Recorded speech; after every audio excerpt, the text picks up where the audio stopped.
Today we're going to talk about conditional statements. And before we even do that, there was a do now for this lesson, and it's decide whether each statement is true or false. So the first one is if you score over 65%, then you pass. So that would be true because as long as you reach a 65 or higher, you are considered passing. So this would be true. If it is dark outside, then it is midnight. Well, that's not necessarily true because it could be dark outside and it could be 10 p.m. It could be dark outside, it could be 3 a.m. So this would be false because just because it's dark outside does not mean that it's midnight. But if you score over 65%, you've definitely passed. So that's the difference between these two. These are both what we call conditional statements. And conditional statements are written in if-then form. Like, if you study, then you will pass the test. The part after if is considered the hypothesis, and we're going to use the letter P to represent the hypothesis. And the statement after the then is the conclusion, and we would use the letter Q. So one way to write an if-then is if P, then Q. And sometimes they'll use an arrow symbol, like P, arrow, Q. So in this example, we're just going to identify P and Q. So if an angle has a measure of 30 degrees, then it is a Q. So an angle has a measure of 30 degrees is our P, or our hypothesis, and it is acute would be our Q, or our conclusion. There's one here for you to try. You can pause the video. The answers are posted in the blank notes, posted in Google Classroom. Example 2 says identify P and Q, then rewrite in if-then form. So these are not written right now in a way that has an if and a then. So we have to figure out for ourselves what is the hypothesis and what is the conclusion. So an object weighs 1 ton if it weighs 2,000 pounds. So they did have an if in here. So the part after the if is our hypothesis. So I'm going to have to use some words because I can't just start with if it. So I'm going to start with if an object because that is what we're talking about. If an object weighs 2,000 pounds,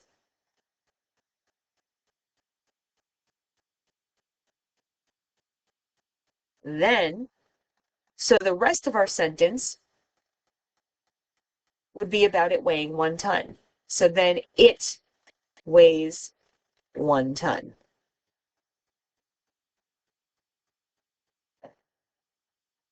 For B, it says all mammals breathe oxygen.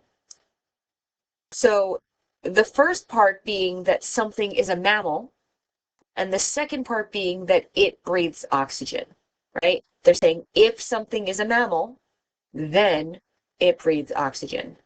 So it's just how you want to phrase that first part. So if a creature is a mammal, or if an animal is a mammal,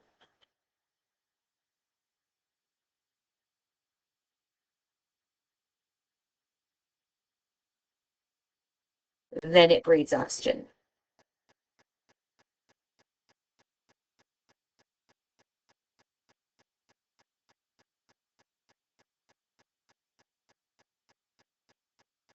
So there's one here for you to try. You can pause. The answer's posted in the blank notes on Google Classroom. A counterexample is an example that proves that a statement is false. So if we go back up to our do now, when we were trying to determine if those phrases were true or false, when I came up with the fact that it could be dark at 3 a.m., that would be considered a counterexample to this conditional statement. It's something that proves it false. So for example 3, it says write a counterexample to show the conditional statement is false. So if a number is odd, then it's divisible by 3. So let's think of some odd numbers, right? We have 3 is divisible by 3. We have 5. 5 is an odd number, and it's not divisible by 3. So a counterexample is just the number 5. We could go further and say 5 is odd and not divisible by 3. We're actually explaining it. That would be our counter example. So there's here one for you to try. You can pause. The answers are posted in Google Classroom. Negating a statement is taking the opposite or negative of a statement. And we're going to show negation with a little squiggle sign. So if I knew that something is an animal, is my original statement, something is not an animal would be the negation of that statement. So we're given the P for each of these, and we're going to find the negation of P. So the sun is shining. The sun is not shining.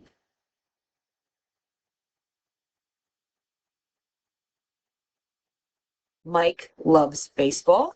Could be Mike does not love baseball. We're not going to change the actual words. Like we're not going to take the opposite of loves. We're just going to make it not. But in this one, it says the lines are not parallel. So the lines are not parallel would be the lines are parallel.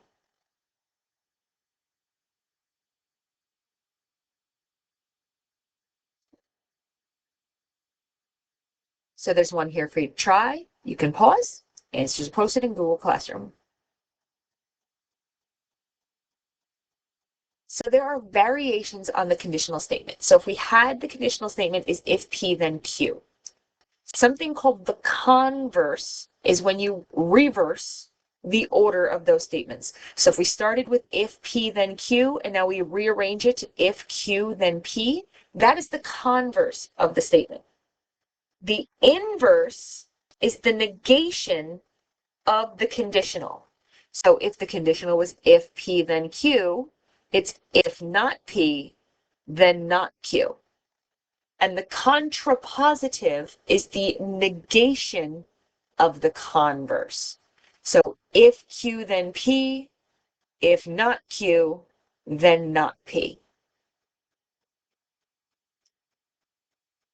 So here we are given a conditional statement. We're going to write the inverse, converse, and contrapositive. So remember, inverse was not P, not Q, right? The negation of the conditional. So if it didn't rain,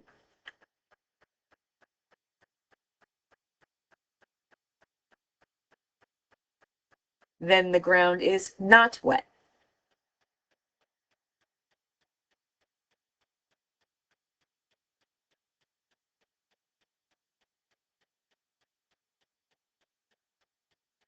The converse was just the reverse of the original statement, right? It's starting with Q, then going to P. So I'm going to start with if the ground is wet.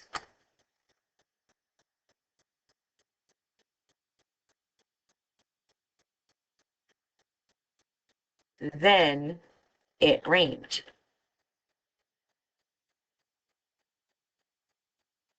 And for the contrapositive, we're going to negate the converse. We're going to go not Q to not P. So if the ground is not wet,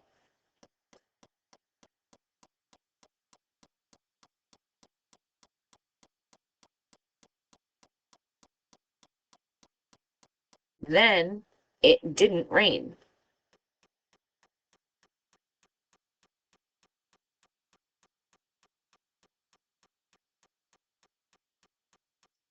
We'll look at another one together. So if the lines are perpendicular, then they form a right angle. So for inverse, right, we're going to say if the lines are not perpendicular,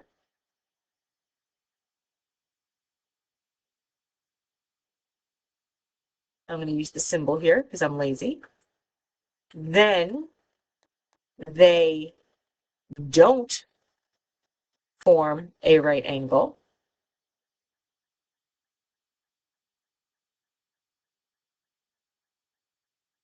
And that's my inverse, my converse. Remember, we're going to flip it around. So if lines form a right angle,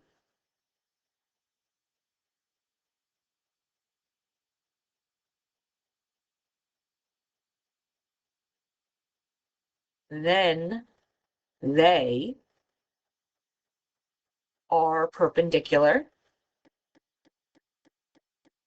Again, using my symbol there because I don't want to write out the whole word.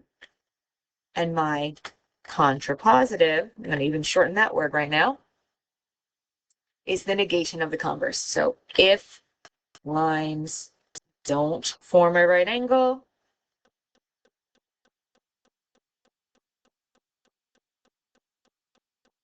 then they are not perpendicular.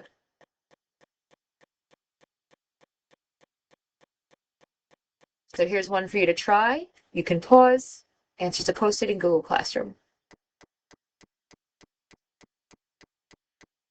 The last thing we'll talk about is a biconditional statement.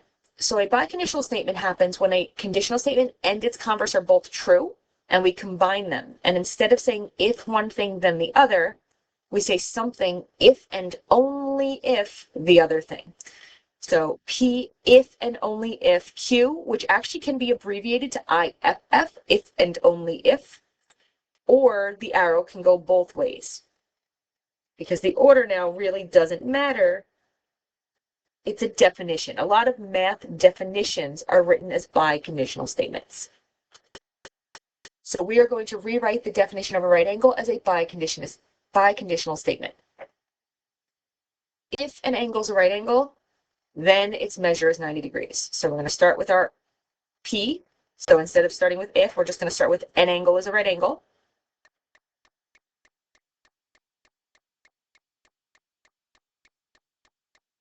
Then we have our if and only if we want to abbreviate it to IFF. You want to write it all out. And then we have the second part, right? We're not going to write the then. We're just going to go to its measure is 90 degrees.